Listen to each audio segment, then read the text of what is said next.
Hi, I'm Dr. Wendy LeBorgne, and I'm the NATS Vocal Wellness Coordinator. I'm coming to you this month talking a little bit about vocal health and wellness in the transgender singer. I have with me Erin Donahue. She's one of my colleagues. She is also a singer, a voice pathologist, and a singing voice specialist who actually works a lot with our transgender voice population, not just singers, but also people who are just looking for either voice feminization or masculinization. Yep. But you just got back from speaking at a conference specifically on transgendered singing voice. So tell us a little bit about you and about your conference that you were just at. So my background is in singing voice, like Wendy was saying. I was a classical singer first, and I came into the world of speech pathology knowing that I wanted to work with singing voice. I actually had no background or any exposure to transgender voice at all as a young clinician, and I started in this clinic, and we had some awesome transgender patients who were really interesting, and I started learning by seeing those patients, and we just started having more of a need for that population in our clinic. So I just took an interest in it, and I started learning as much as I could, and now there's some great resources out there. There's some books and some conferences and workshops and things like that. And now not only is there voice modification for transgender people, but also there is more and more about singing voice for transgender patients. So the conference that I was just at was in Minneapolis, and it was the One Voice group. They actually have a choir that has a lot of trans and gender nonconforming singers. And they had this conference back in 2004, but this is the first time that they did it again. And they brought in all kinds of performers and workshop hosts, and we taught one-on-one lessons. And my workshop was about physiology and anatomy of voice and how that relates to how we work whenever we're working on modification of voice. And that's for speaking and singing voice as well. So what are some of the big challenges? I think if you had to name your top 3 challenges with training, let's take each gender. Let's say male to female transgender people. What are the big 3 things that are challenging with those singers, male to female? So I think the first thing that's actually really, really important to know is that you can never make assumptions. I had, just for example, at this conference, I saw people who identified as trans female, but spoke and would speak in a feminine, very, very feminine voice, what we perceive to be very feminine, but sings solely in a baritone pitch range, or, fuck. So we have people who decide to modify speaking voice, but don't want to modify singing voice, or don't want to modify voice at all, or want the flexibility to do both. So you can never assume until you talk to somebody specifically. And do you think that's healthy? To speak in one pitch range and sing in a completely different one? I think it can be done in a healthy way. I think it's important to cross-train our voices. So I definitely think it's important to make sure that you're not, putting yourself in where you're only working on this one thing. Like you don't, as a singer, you don't want to forget about other areas of your voice as well. So even if you are, singing in a baritone voice, I want you to make sure that you have the flexibility to bring it up and down throughout your physiologic range and your artistic range. So that's definitely important. But it can be really interesting. And so it's easy to, I think, unbalance the system by focusing too much on one area. But you also have to walk that fine line of making sure somebody isn't really uncomfortable. Uncomfortable from a vocal perspective or from a personal perspective? I think both. There's a dysphoria that goes along with, gender dysphoria. And then there can also be this voice dysphoria where singing's so important to singers, and it's so important to the transgender population. And so I think that's why I like both of them. I find a lot of similarities in that you tell them to do something and they care about it, so they're going to go home and work on it, which is awesome. But you want to make sure you're really sensitive and really never assume something. Always talk to that person and see what's going to be most comfortable for them. When I ask somebody to glide down, if they are really, really uncomfortable going to the bottom of their range, I'm not going to make them go there. Like, go as comfortably low as you can. If they are working on feminization, you don't want that to throw them into some, psychological upset because they're doing something that they're not comfortable with at all. Okay, so that's one thing. what's another thing? You kind of mentioned a little bit about the psychological upset. I think one of the things that we think about on our vocal health and wellness team is that it truly is a team of people. So regardless of which way we're going from a gender transition standpoint, I think maybe talk a little bit about mental health and wellness for this population and some of the professionals that might need to come into our conversation.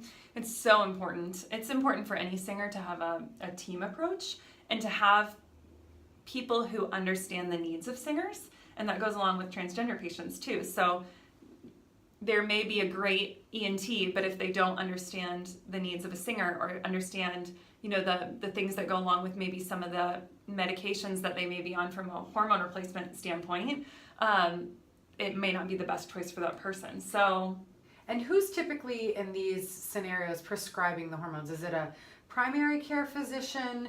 Is there a psychiatrist? Who's doing the prescribing for hormones?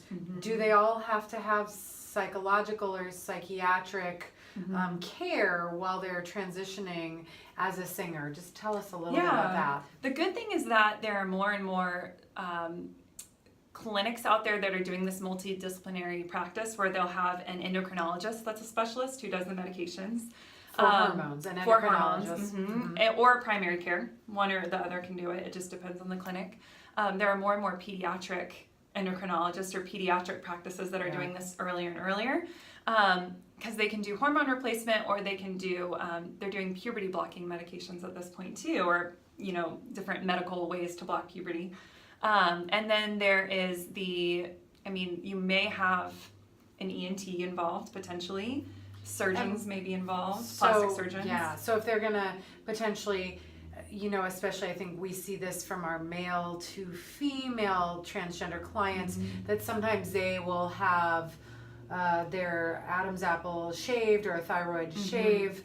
And we've also seen some surgeries, I think, that don't always go well, where people have been told, well, if you want a higher pitch or a more feminine voice, we're going to shorten your vocal folds. You and I have both had experiences. Yes. We typically, I think it's important to say, generally see the negative ones, because that's who's going to show up in our office, or the things that don't go well. But I would say we see a fair number of these. So let's talk a little bit about the surgeries that they may or may not have done, and then what our experiences with the outcomes have been, and then how we move forward. Especially, this is not something that I typically advise if they're planning to sing. I never want any of my singers to have surgery if at all possible. And sometimes there's not a choice and you have to do that, and it is what it is. But I think a good thing is that from what I've seen, most of the laryngologists who are doing these surgeries are working in a team approach where they don't do surgery as the primary modification approach. So they require somebody does direct voice therapy first. So they try behavioral modification, because usually that can get us much good improvement overall before they even consider any surgical modification. And basically, there are lots of different surgeries out there, and it's definitely beyond my scope to talk about specific surgical, you know, techniques and things like that. But I definitely think that it's something that we want to be not the first option for somebody, and I want somebody to be very well informed. So I try to look up as much research as I can, send it to that person, because essentially what you're almost doing is in voice, and this is for feminization surgery, because with masculinization, oftentimes testosterone will decrease the pitch and change the voice significantly. It also changes some of the anatomical and the anatomical structures and the physiology of the way that the voice works, that results in significant masculinization of the voice, where they don't often need behavioral therapy, but sometimes behavioral is the only way to go because they can't take testosterone, or they're more gender non-binary and they want a masculinized voice without taking testosterone because they don't want all of those effects. So there's lots of different ways with that. But with feminization, essentially they need to shorten the vocal folds, and in doing that, it can potentially limit their flexibility and range and all these things that are important in quality. And it's really, really important for singers to have, you know, as much of all of that as possible. So it's definitely something I can never tell somebody what to do, and it may be the right option for someone. But it's not, I don't like for it to be the first, thing that they do. Yeah. And you're being so super politically correct in all of this. I'm going to jump in and just tell you, in my experience clinically, I've had enough patients that have come back with very dysphonic voices sometimes after some of these surgeries, that if they were singers, I don't know that they would ever be able to sing with an acceptable quality moving forward. We have lots and lots of patients that are singers that don't ever have surgery on their vocal folds for either pathologies like cysts or polyps, but certainly not for gender surgery type things. And they come out with very lovely singing voices that are very functional for them. And you've talked a little bit around this, but I think one of the things we talk about from a vocal health and wellness standpoint too is, what are the patient's goals, or what are the singer's goals, and are they realistic based off what you're seeing? So when you get a new singing voice patient as a client, what is the process you go to? Do you examine them? Do you ask them questions? Do you help them set goals? Do they tell you what they want? What happens if somebody were to come to the clinic? Okay, so we always do a stroboscopic examination of every patient, including my trans patients. If they're just coming in for a wellness check, we always do that. So I'm a huge advocate for people getting strobes. All singers should get it because it's just fun to see your vocal folds, first of all, but also so that way you can advocate for yourself. You know your baseline, you know what's normal for you. Not everybody's normal is normal, and so it's important to know what your normal is. So we always do that. We always do a general background of just your general health information in the past, any medications you're on, any diagnosis, any surgeries, anything like that that might have to do with general holistic wellness. For my trans patients, and for everybody, I want to know social background a little bit. And there's some specific things with trans patients that I would ask, and there's some specific things with singers that I would ask, like in their training in the past, what type of music they're singing, what voice part they're usually singing in, all of that information. And then if it is somebody who's a singing voice patient, oftentimes we'll do a technical voice evaluation with them. It just depends on the person. And if they're a singing teacher and they have a singer that comes into their studio, either a new student, and they say, hey, I am transitioning from male to female, and I want my singing voice to match my current gender. What do you say? What should a singing teacher be concerned about? How does a singing teacher, or do they do anything different than they would typically do you think, in a singing voice lesson? I think if it's a new student or a new patient, the first thing is just building a rapport with them. And I think it's even more important for singers and for trans clients or patients or students, just because there's so much that goes along with being a singer or with being someone who's trans. And being a good support system for them, I think, is important. Just having that trust and that comfort, I think, is super important. So you don't want to push them into something they're not comfortable with just yet. You want to try to advise them to keep everything as healthy as possible, and that not to do too much too fast. And that's the same with all of our singers, because a lot of them will come in and, they're excited and they want to sound a certain way or they want to sing a certain song, and so they're wanting to, let's get right into it. And I think it's the same thing with trans patients. So they'll come in and say, I want to feminize my voice, and then they automatically, are trying to get their voice at the total highest pitch that they can, and we end up in this falsetto voice that's not very functional, or they end up in this voice that's like way too high where they have no pitch variability at all. So I think guiding them in, taking baby steps and everything like that. And I think that's a huge benefit of being a voice teacher versus being in our clinic, is that we're limited by, what insurance will cover and how often we can see them in the clinic. If you're a voice teacher, you can see them weekly. You can see them every single week. You can work on it, work with them very closely. So I often think that, pretty much all the time, I feel like all my singers really benefit from also seeing a voice teacher concurrently with what we're doing. It's an important part of the team. And then with trans patients, if they are a singer, same thing applies. Yeah. Are there any like final thoughts that you have? We didn't talk about much about the female to male or female to male feminization. And excuse my language barrier. Erin's super fluid in the current terminology, and I think that's really important.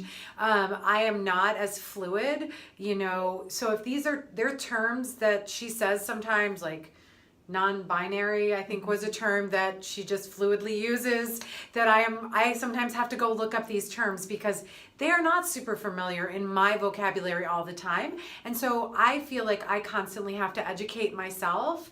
Erin's probably a little bit more up to date on the current terminology, so excuse my vocabulary sometimes in some of the things. But going back to this, when you're going male to female, we don't see a lot of those clients from a voice clinic standpoint, simply because Female to male. or excuse me, Transmasculine patients. there we go, female to male, because once these females take the testosterone, it makes huge changes. and it's like somebody going through puberty voice pretty immediately. So I had to get more of that information. Like, we don't have a ton of research on that to say exactly, you know, what to expect. So we know there's lots of variability from person to person. But it definitely is something that makes, you can just look up on YouTube and Google, you know, pre and post T or pre and post testosterone voice. And you can see some huge changes, not only in the vocal quality, not only in the pitch or the frequency of voice, but also in just the physical features. The jaw line changes, the larynx can become more prominent, structural things change, and along with that, the physiologic way that the voice works changes, and then that changes the perceptual things that we hear that makes voice perceived as more feminine versus more masculine. If the larynx is lower and larger, we're going to have it's more likely to be perceived as more masculine than if your larynx is really, really high and there's a really small space between, then it's going to be perceived as much more feminine. And unfortunately, it doesn't go back the other way. We can get, once men go through puberty, you can give them as much estrogen and progesterone as you want. It doesn't go back the other way from a vocal perspective, because some of those changes are permanent, as we've talked about a little bit with some of the hormone replacement and testosterone pellets and things like that. So just something to keep in mind. But are there any things that you would sort of want to wrap up, or resources? You and I were just talking before we started that there's a brand new book that came out for singing voice teachers who work with transgender singers. So anything you want to say to sort of wrap up, or resources that you have for our listeners? Definitely. I think that a big thing, if you're wanting to work with trans clients, or if you start seeing somebody and you want to learn more, from a cultural competence standpoint, it's really, really important. So knowing, you know, the terminology to use, knowing the right questions to ask, you know, all of that I think is really important. And a good way to start with that, WPATH is a good place to go. Can you say that slower? WPATH Thank you. is a good place to go. There are some great resources that are starting to come out. Liz Jackson Hearn's, her book just came out, which is an awesome resource. It's going to be really great for... Do you know the name of that book? I can look it up. Okay, we can post it online. We won't. Yeah, I can post it. But that would be a good book to look at. As far as voice modification, kind of the gold standard book that's been out the longest, from, I think it was published first in 2012, was the book by Richard Adler, Sandy Hirsch, and the first edition was Michelle Mordaunt. I don't know if I'm pronouncing that correctly. And there was a chapter in there by Anita Kozan about transgender singing voice, and they have an updated revision coming out, I think, in the next year or so.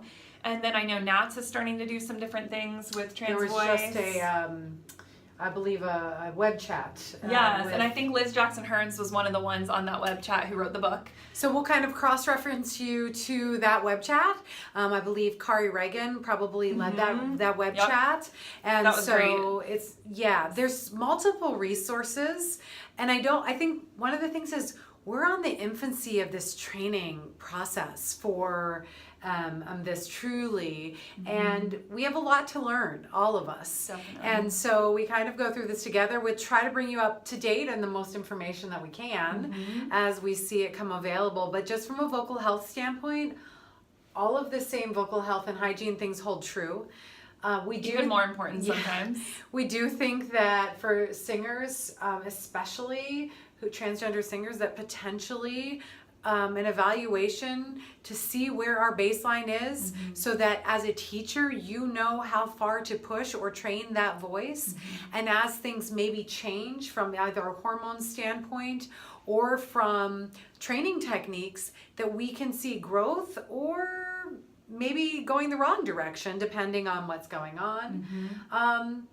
And that any red flags to like have an awareness of, because I can tell you there have been multiple times when a transgendered patient has come to us with no vocal complaints, and we find pathology, which is maybe not uncommon in our singers either, but it at least lets the singing teacher know where their starting place is. Yeah, I definitely say if they start noticing anything that you would notice in any of your singers, like pain with voice use, discomfort, increase in throat clearing or coughing, holes in their range, you know, anything like that, that's definitely something to check out for sure. Yeah. Well, I thank you so much. Thank you, Erin, for doing this today. And to check out more information, take a look at www.nats.org, and I will see you again soon. Thanks.